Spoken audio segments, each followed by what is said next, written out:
I've talked about almost all the Worlds Without Dark Crisis one-shots already, with a single video discussing them. However, Batman Zatanna had yet to come out. But while my typical reviews have me doing a deep dive into the story, this time I'll be more or less following the same style I reviewed the other stories by doing a quick recap, putting up the best and the worst, and put them on the ranking of the list of the Worlds Without one-shots. Also, this issue is strange, as chronically, the first story takes place between issues 1 and 2 of Dark Crisis, however, it didn't come out until after Dark Crisis issue 6, when Batman Zatanna already back. Meanwhile, the Zatanna story takes place during issue 5 of Dark Crisis. So far, my ranking is from best to worst: Wonder Woman, Green Lantern, Green Arrow, Black Canary, Superman, Martian Manhunter, Hawkgirl, and in last place is Aquaman. Aquaman is by far the weakest one, with there being no real threat or even a story. Instead, there's a couple panels of a birthday party for Aquaman's son. It was, however, the first backup story, so they probably were not yet planning to do more than what they actually did with him. But since that's how they went with it, the story, in my opinion, is definitely the weakest. Now, the Batman story is about a world-ending virus having destroyed the planet, with it having turned the majority of the people on the planet into white-skinned madmen, who are clearly allusions to Joker. The last group of survivors are homed in Gotham, where Batman patrols, being far more brutal and goes by the Night, which is actually a name that has been used to describe the devil in different cultures. Although I don't know if that's a reference to that, as I thought it might be because of the bat ears looking like horns and him punching criminals, although Batman has been referred to as the Night before. However, it's typically been night with a K, but this time I spell as in night, as in the opposite of morning. Batman is trying to protect those who are left in the world. Penguin, of whom is Witch. He's attempting to smuggle illegal technology in his city, only for one Batman to come in to confront him. But Penguin goes absolutely insane, going about Batman's parents being dead, who attempt to claim that Penguin killed them. Then Penguin acts all just crazy before committing suicide by smashing his head in on Batman's cowl. It's pretty graphic, but honestly, I think for the Penguin, that's pretty terrifying, because if it was a Joker who did this, I would be like, yeah, it's a Joker. But for Penguin to do this, I think is really a dead ringer that, yeah, this world is extremely messed up. I mean, the entire world is dead, so I guess you already knew it was extremely messed up.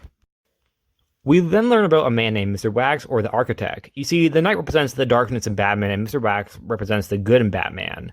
The Knight and him attempt to work together, only for Alfred to be revealed as the actual villain, and wipes their memories, revealing this isn't the first time they've learned of each other.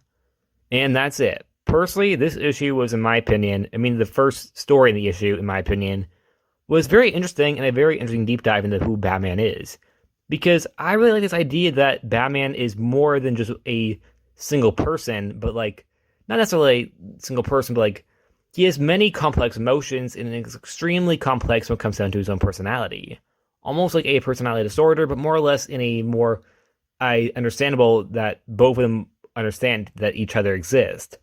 Like Mr. Wax and the Knight, I think, represents the different personalities in Batman.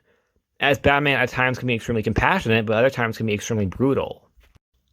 The Zatanna backup, on the other hand, is just about how this fake world she's in is non-existent. She remembers who she is, she sees her dad, and it doesn't last long until Batman shows up requesting help to fight Pariah, with it taking place during the whole Batman and Wonder Woman looking for the rest of the team of Barry and Hal. Honestly, I was not impressed with the Zatanna story. I do think it's at least more creative than the Aquaman one, but I didn't like seeing her dad again. I feel like Zatanna needs a new story that isn't just about her mourning a dead dad. Similar to how Hawkgirl, Martian Manhunter stories were also not as creative as I think they could be. But, like I said, the Batman story I thought was very interesting. I could have used more of the Jokers, but I'll take it. I think showing that Batman does have a darkness in him, yet compassion and love is important, because I just like when Batman decided to be heartless, which I think is far from the truth. As for, of course, the character has a lot of darkness in him, it was also shown that the dark part of him was not heartless still. He still wanted to do the right thing and still cared for the people in Gotham. So it still shows that, despite the fact that, yes, there's darkness and there's compassion in him, both sides aren't all good and aren't all bad. He cares for his kids. He even cares for his enemies, seeing that anyone can be redeemed, something that is proven time and time again. Because of Harley Quinn, Catwoman, Killer Frost, Lobo. Yes, I know those last two aren't Batman villains, but he did play a part in their redemption, so I am including them. So my ranking is Wonder Woman, Jon Stewart, Batman, Green Arrow, and Black Canary, Superman, Martian Manhunter, Hawkgirl, Zatanna, and lastly, Aquaman. Zatanna is only ahead of Aquaman because despite the fact that they are extremely short, the Zatanna story at least had an actual plot, even if I was not a big fan of it. So I couldn't put it behind a story that didn't have a plot. And that's it. Like always, please like, subscribe, and see you guys next time. Bye.